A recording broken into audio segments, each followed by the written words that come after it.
Welcome to another edition of Bloomin' with Brian. Spring's right around the corner and we've been busy getting all the plants ready for their summer season. Some plants require very little pruning and only from time to time.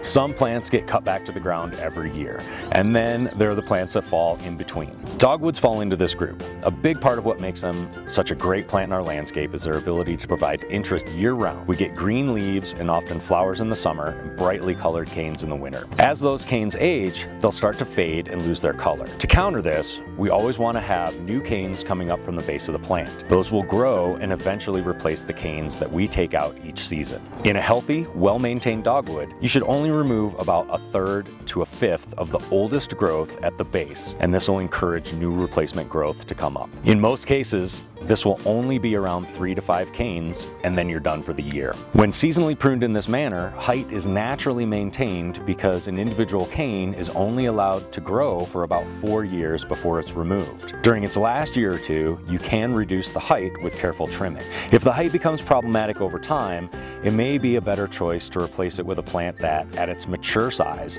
fits the space rather than constantly trying to force the dogwood to be smaller than it wants to be. This is the basis of the right plant, right place philosophy. Shearing often seems to be an easy solution to pruning, but often leads to more problems and work for you.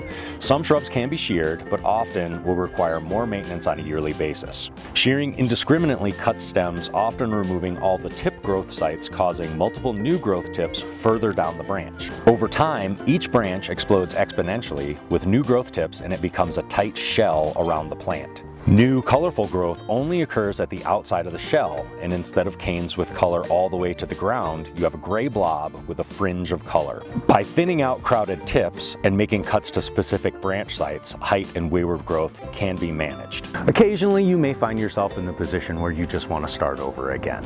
And what you're going to do in that case is you're going to remove all of the growth that's above the ground. So just come in and cut everything right at the ground level. And after 2-3 years, you're gonna have a nice, healthy, tidy, attractive shrub again. Hope you have a great spring. We'll see you next time.